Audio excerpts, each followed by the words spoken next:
The silent lie of controlled time. You wake up, the day has already begun without you, and before your feet even touch the ground, time demands that you chase it, and so you run. You run so you won't fall behind. You run to reach something you can't even name. You run because everything around you tells you that stopping is failure. But failure of what, exactly? There is a pain that doesn't scream, but weighs, a fatigue that isn't physical, it's vibrational, an exhaustion that comes from the absence of self, from the emptiness of a day lived in urgency but not in presence. You move, filled with tasks, yet disconnected, full of motion, but hollow. You call this life, but is it? There's a lie, subtle, refined, almost invisible, the lie of controlled time, the belief that life must fit between appointments, notifications, and goals, the belief that we will only be free when everything is resolved, when the world finally stops demanding, when we have time, but that moment never arrives, and you go on, drowning in urgency. Maybe no one told you this, but you can stop, not out of irresponsibility, not out of defeat, but out of sanity. You can stop, and in that space, just 10 minutes, something begins to breathe again, something that isn't new, something that has always been there, waiting. It isn't the lack of time that hurts, it's the absence of presence. It's living each moment as a stepping stone toward another, never truly touching the ground of now. It's turning life into a staircase with no top. That is not living. That is surviving inside a mental script. There's a blockage, quiet and common to us all, the idea that awakening demands a dramatic upheaval, an external revolution, a rupture. But sometimes, truth begins in microtime, in the space between thoughts, in the stillness between two steps, like a crack in the wall of the mind. Alan Watts whispers between the lines, trying to define yourself is like trying to bite your own teeth. The more you try to hold on to control, the more fragmented you become. The you, trying to grasp time, is made of time itself, and so it always slips away. William James once said, "Consciousness isn't a staircase of steps.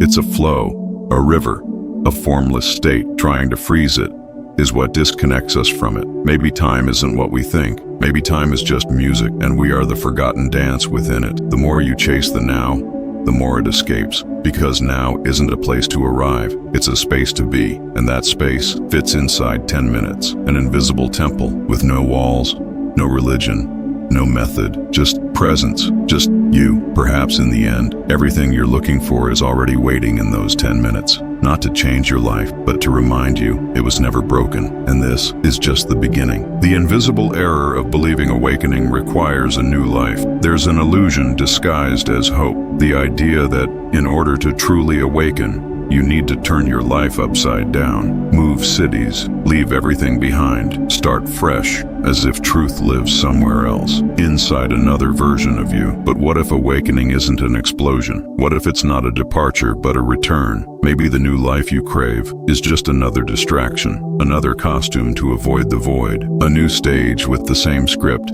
Escape the now. Alan Watts warned of the spiritual future trap, when presence becomes a tool to get somewhere, when now becomes a means, never the end. But that is not spirituality. That's the ego, cloaked in incense. Why do we fear those 10 minutes of silence? Because they strip away all characters. In that space, there is no story, no distraction, only the encounter, raw, naked, real, and that terrifies us, because deep down, we know that in silence, no one can save us. Neuroscience confirms what we intuitively know. When the mind slows, the default mode network activates. That's where memories return, where traumas surface, where masks fall. That's why we fill our days with noise, because in silence, something sees us. But perhaps the real error isn't in never changing everything, but in never stopping long enough to feel, to see, to remember. How 10 minutes of presence reprogram your vibration. Without you noticing, you are vibration. Before thought, before emotion, you are frequency. And this frequency doesn't respond to force. It responds to presence, to a kind of silence that tunes you, like adjusting an invisible instrument. The heart has an electromagnetic field.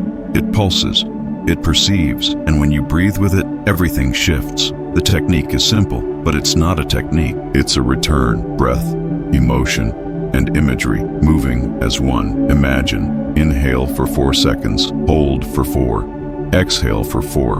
And within that rhythm, visualize maybe a soft light dissolving the line between your body and space, not as a task, but as a memory. In this silence, your vibration reorganizes, not through volume, not through pressure, but because your being returns to coherence, the heart aligns, and the self breathes. As Watts said, muddy water is best cleared by leaving it alone. These 10 minutes aren't just a pause. They're a code, a frequency, a doorway. They don't ask for effort. They ask for surrender, and that changes everything. The silent factor that sabotages your frequency every day. There's an addiction few talk about, because almost everyone has it. An addiction that doesn't smell, doesn't scream, doesn't scar, but it steals. It steals presence. It steals awareness. It steals your soul. Dopamine, in invisible doses, endless scrolling, comparison, hyperconsumption of spiritual content. Your brain has learned to crave more, always more. So you live starving, not for food, but for stimulus, as if silence were unbearable. Even in spiritual paths, the noise continues. The labels change. Now it's meditation, rituals, retreats. But if you look closely, it's still escape, polished escape, sacred escape, but still escape. Performative spirituality is the ego's new theater, where doing replaces being, where enlightenment becomes content, where presence becomes a product. But true presence can't be sold, can't be uploaded. It simply is. Try 10 minutes without stimulation. No music, no screen, no reading. Just you, and you'll see what lies beneath the agitation. You'll see what you've been avoiding. And in that confrontation is healing. Because healing isn't in more, it's in less. The 3-step technique to reconnect with the creative field. Sometimes all you need is neutral time. A space with no task, no expectation, no demand. A moment that serves no purpose, and therefore reveals everything. Begin by finding that neutral time. It doesn't need to be perfect. It just needs to be yours. Then, breathe in a triangle. Inhale for 4 seconds. Hold for 4. Exhale for 4. Let it become a silent dance, an inner rhythm. As you breathe, visualize a light, a field, a dissolving. It doesn't have to be exact, just real. Imagine your body losing its edges, your skin becoming wind, the space entering you. Then, listen, not to the world, to your body. What are you avoiding feeling?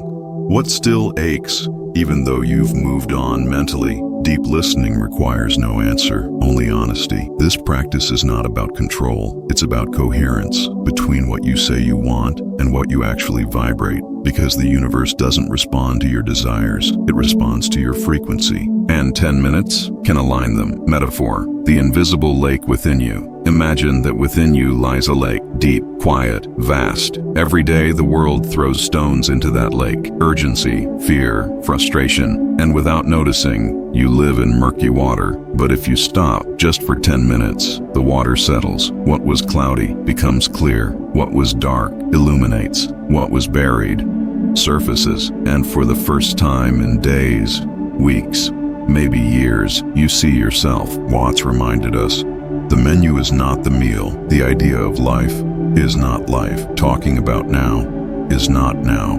Presence doesn't reside in descriptions. It lives in experience. And that experience happens when all else is quiet.